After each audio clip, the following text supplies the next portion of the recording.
Channel. It's Tamara, and if you're already a current subby, hey, welcome back. But if you're not, go ahead and hit that subscribe button down below. Today I'm going to be bringing you guys a DIY video on how to make lip scrub. I know this video is a little bit different and you can't see me right now, but if you would, go ahead and like, comment, subscribe, and let's go ahead and get right into the video. One of the first things you'll need for this is just a bowl. So you can use bowls like this, or you can use any other bowl that you have in your house. You will also need sugar. Here is the sugar that I'll just be using for the video. Use regular granulated sugar. You'll also need some oil. So here's my oil I have right here. I prefer to use coconut oil. You can also use almond oil. I have used almond oil as well, and they both work great. You'll also need something for flavoring. So I'll be using vanilla flavoring just to make it smell good and taste good. These will make your lips smell so good. So let's go ahead and get right into the video. I'm not going to be wearing gloves today just because this is just to show you guys how exactly to make them. I do always use gloves when I am making products for my website.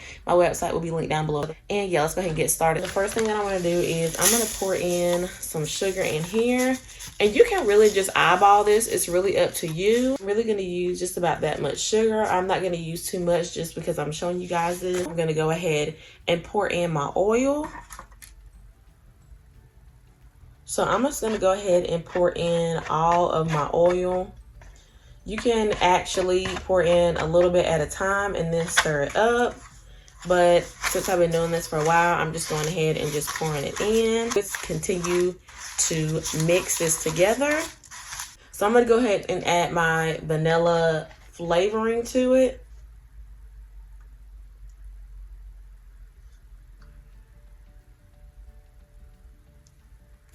And I'm just going to stir this in, stir it all the way in. And if you're seeing that it's just like a little too mushy for you, or you want a thicker, you can go ahead and add more sugar to this. It's completely up to you. So I added a little bit more sugar, and then I'm going to stir it in. This is what the finished product looks like. I'll go ahead and put that right there for you guys to see. It smells so good. The vanilla scent just makes it smell so much better. I'm going to put some on my hand for you guys to see as well. It's just like a perfect consistency for me. And this is what it looks like, y'all. It is like shining so good. It makes my nails look so good. And then what you can go ahead and do is you will rub this into your lip. It is completely edible, so don't be scared if you do eat some of it. You know, nothing will happen. It's a great way to go ahead and moisturize your lips as well as making them pop and shine. That is all that I have today for this video. Thank you guys so much for watching, and I will see you in the next video. Bye, guys.